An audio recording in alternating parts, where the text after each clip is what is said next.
Hello and welcome to the ultimate guide on the best stacks in Conflict of Nations. In this series, I'll show you everything. Top-tier Air Force wings, naval stacks, missiles, ground units, and much more.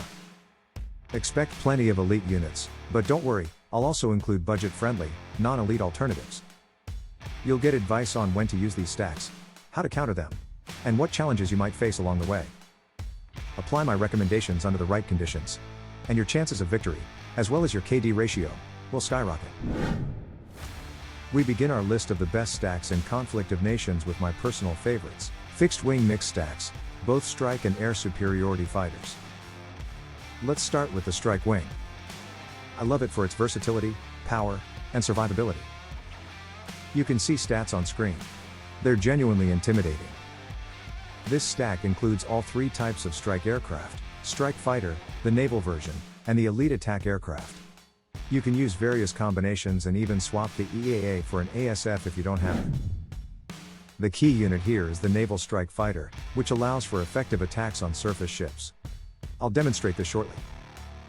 As for its health, now it has 129 points, meaning it can lose about half its health without losing a single unit. After that, send it to a hospital, and after several days of recovery, put it back in action. Also note that it's day 20 on the map, and I already have enough aircraft capable of cracking the planet like a breakfast egg.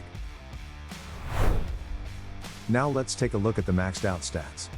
Here I'm using two variations of strike aircraft. I recommend you do the same. You might encounter a situation where the short range of the elite attack aircraft might restrict your actions, so you can remove it from the wing and attack with the remaining 4 aircraft. As you can see, the stats are truly impressive, especially the damage against ships and ground units. The main threats for them are of course large amounts of anti-air and enemy fighters.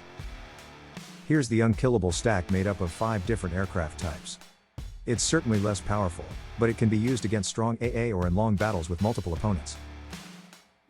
Lastly, let's take a closer look at ASF stacks. I use a mix of regular, naval, and stealth ASF. People often ask me why I include stealth here. In addition to distributing damage, it has the ability to unmask enemy stealth targets, like bombers, fighters and UAV. Overall, it's a versatile and durable stack too. In the comments under my videos, people often point out that aircraft are useless against strong AA. That's partly true. However, divisions with anti-air damage of 50 or less can still be attacked with mixed strike stacks without losses. In other situations, you can use 5 plane stacks. Or you can build helicopters and artillery if time allows. In the battle of anti-air versus Air Force, the key thing to understand is that the enemy division will be destroyed in one airstrike, while your planes will simply go heal at the hospital. This example proves that 1 or 2 SAM launchers don't pose a real threat to aircraft. Just make sure not to repeat my mistake, when my wings got hit by anti-air before I could take it out. Always monitor your air unit's health, regroup them if necessary, and send them to the hospital. Now let me show you what aircraft do to naval units. Though honestly, what they do is so brutal it shouldn't be shown to pregnant or the overly sensitive. I even unchecked the Made for Kids box when uploading this video. On the left you see the attack power of my air stacks, there are 6 of them. On the right the attack power of the enemy ships. I've already taken a bite out of South Africa's naval group using elite loitering munition, which we'll talk about in another video. The group has 175 health points left and consists of 3 frigates and 2 cruisers. My aircraft can deal around 130 to 140 damage. That's why I'm also adding some missile to my strike. What I want to show you is that corvettes, cruisers, and destroyers don't stand a chance against fixed-wing aircraft. The real threat only lies in frigates and mixed stacks with a naval officer. If you use this strategy, you don't even need a large navy. But I still recommend keeping an eye on enemy activity through the newspaper. As I promised, here's the budget version without elite units. I swapped the EAA for an ASF. The stack loses some power, but the ship attack remains about the same. However, this wing has higher speed, allowing it to attack AA units without receiving counterstrikes. How does that work? Let me guide you through a sweaty masterclass in dodging AA fire. I hope everyone knows that anti-air attacks its targets every 10 minutes and activates at a fixed time. That means your aircraft have a 10-minute window to enter the AA zone, strike, and fly away. Let's pause here and do some quick math.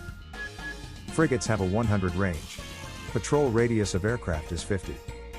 So to touch the target with our patrol, we have to fly that distance twice. That's 2 times 50, plus a margin of 4 for contact buffer. So, a total distance of 104 inside 10-minute window. Our aircraft fly at 12 speed, which means they can cover 120 in 10 minutes. Meanwhile slow EAA only managed to do 100. That means it will get hit, but we won't. So here's what you do. Right after the AA activation time, which you found out from the newspaper or any other way, you fly into the AA zone, strike the target, and soar out of there like a bird escaping a cage. Congratulations! You're now qualified to receive salty messages accusing you of cheating or golding from checkmated opponents. The final thing I want to demonstrate is fighter stacks. Regrettably, I don't have footage of my mixed stack with stealth ASFs, but I do have a battle featuring 2 regular and 2 naval ones. This fight stands out because the enemy has 2 wings of 5 level 4 fighters each. In other words, 10 identical aircraft, against my 8 with good damage distribution. What do you think the outcome was? Some of you already know, because you watched my UK campaign on the nuclear winter map. If not, make sure to check it out. So, buckle up, it's time to watch fireworks in the sky. I let the enemy strike first. As a result, I lost 1 ASF, while the opponent lost 3. They were probably a bit damaged, but still, the outcome is fair. In the second round the same thing happened. My 8 planes defeated 10 enemy aircraft with a kill ratio of 3 to 1. Isn't that a solid argument in favor of damage distribution? Now let's move on to the alternative to fixed-wing aircraft. Of course I'm talking about helicopters. Helicopters are known for their ability to destroy anti-air and armored units, because they're immune to SAM launchers and invisible to ground radars. And I'm not being dramatic when I say, there's absolutely nothing better than choppers for this task in terms of mobility and efficiency. However, they're extremely vulnerable, and fighters will chase them in every single match. That's why I strongly recommend pairing them with ASF wings or AA units that act as a shield to keep enemy aircraft at bay. I'll definitely cover AA stacks in another video. Missing it would be a bigger mistake than sending helicopters solo. As for the helicopter wings themselves, I use 3 types: gunships, attack helicopters, and elite ones. You can mix them however you like, just make sure there are no more than 2 of each type in a single stack.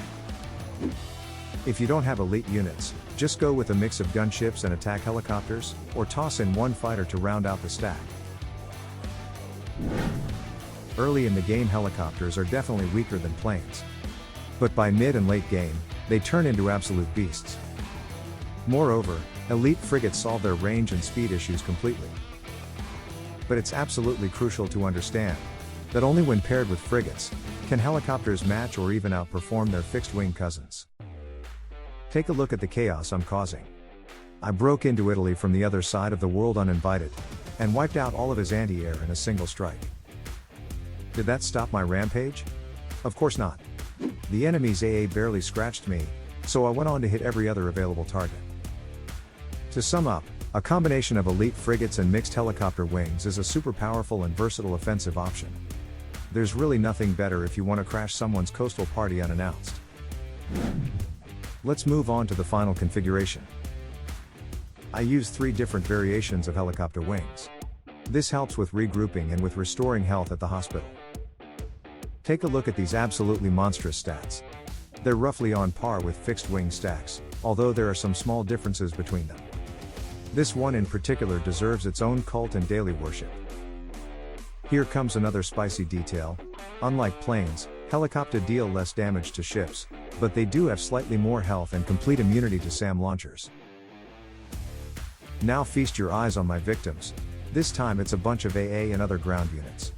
As long as there are no railguns or enemy elite frigates, I have nothing to fear. Helicopters slice through the rest like a hot knife through butter. Let me also share a few sweaty tips on mastering helicopters. To quickly reorganize multiple wings parked on elite frigates, hold down the right mouse button and draw a circle around the frigates. Then, while holding the control button, click on the frigates.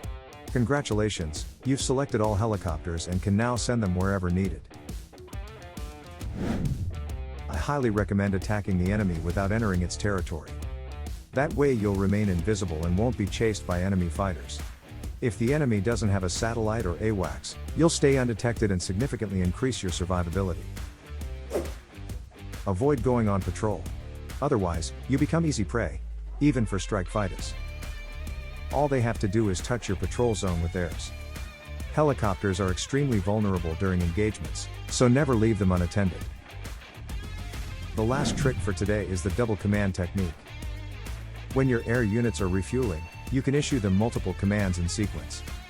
In my case, I sent them to the airfield, and then gave them a follow-up patrol order.